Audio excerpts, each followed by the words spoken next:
Today, in the first verse of Part 8 of Section 8 of Vigyan Bhairav Grant, we will describe in detail about topics like considering the entire body and the world burning with the fire of Kalavagni. This means we are entering a truly profound space of understanding today.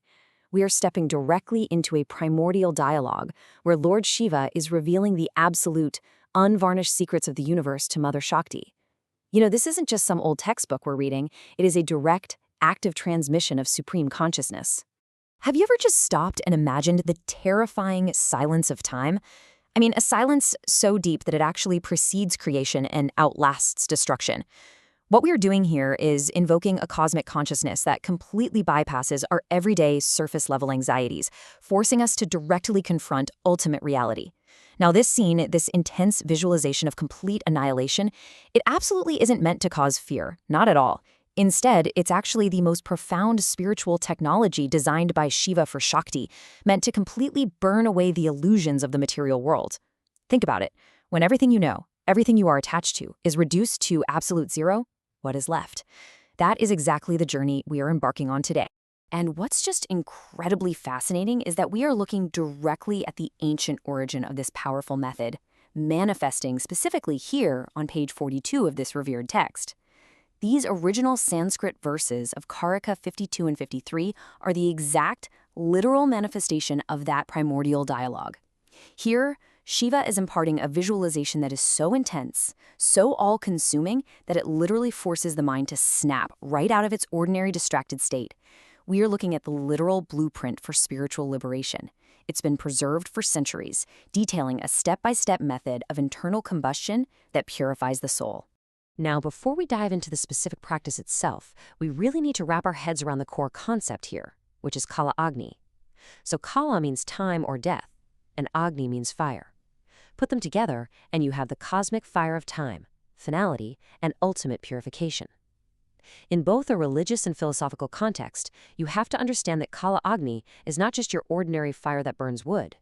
No, this is the fundamental energy of dissolution that occurs at the very end of a cosmic cycle. So by intentionally invoking Kala Agni, the practitioner is actually aligning their own internal spiritual practice with the massive macrocosmic forces of the universe.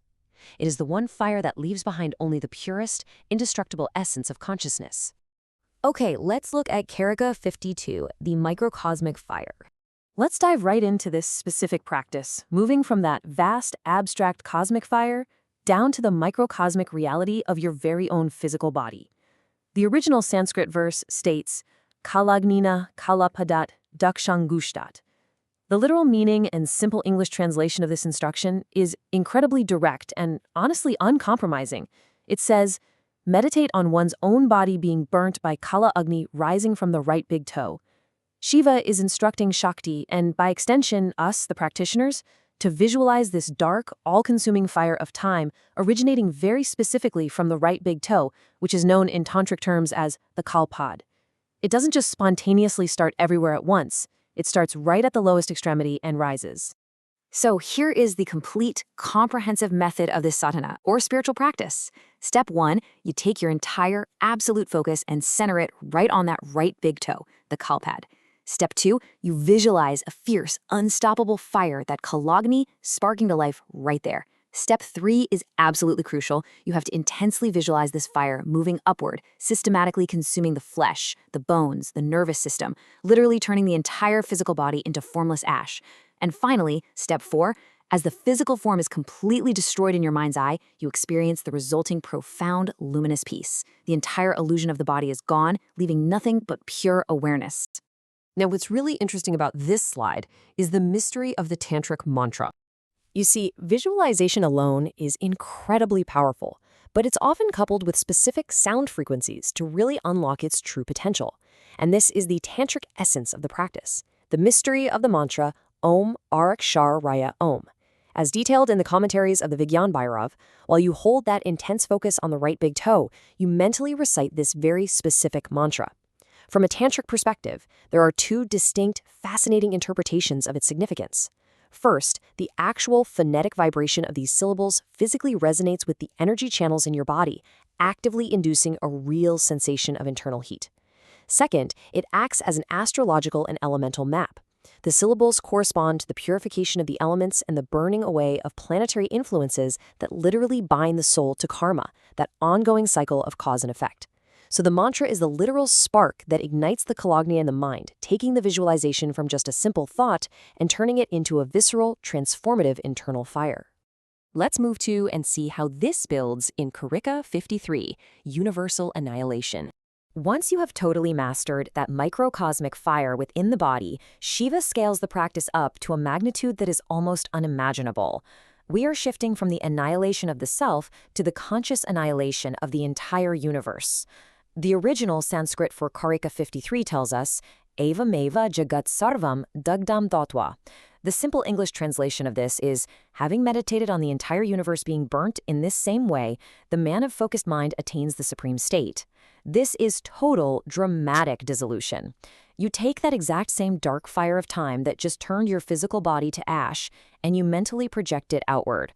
You watch it consume the earth, the stars, the galaxies, and absolutely all worldly attachments. You are literally burning away the very concept of space and time itself. Now, when we compare these two stages, we actually see this fascinating parallel with modern physics. In physics, we understand concepts like entropy and the eventual heat death or annihilation of the universe, right? Where all matter is eventually converted into pure energy or void. Well, this ancient tantric theory of destruction operates on a very parallel logic of consciousness.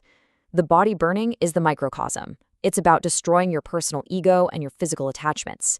The universe burning is the macrocosm, destroying the objective world and the grand illusion of separation.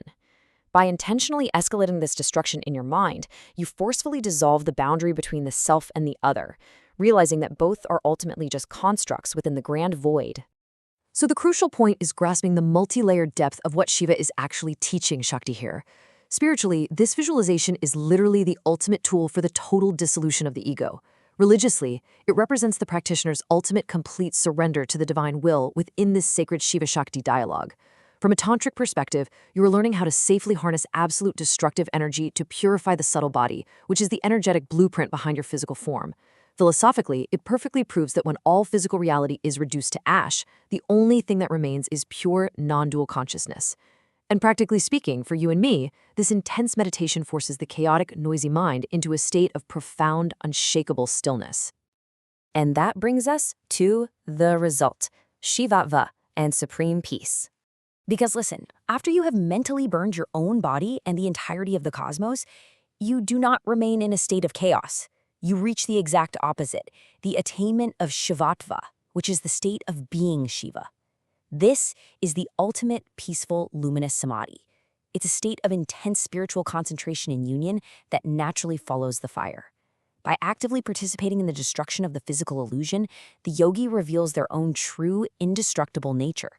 The fire has burned away all the anxieties, all the fears, and all the limitations of the material world, leaving behind a profound stillness that is the true, unfiltered essence of the divine. So I want to leave you with this final, really provocative thought to contemplate in your own practice.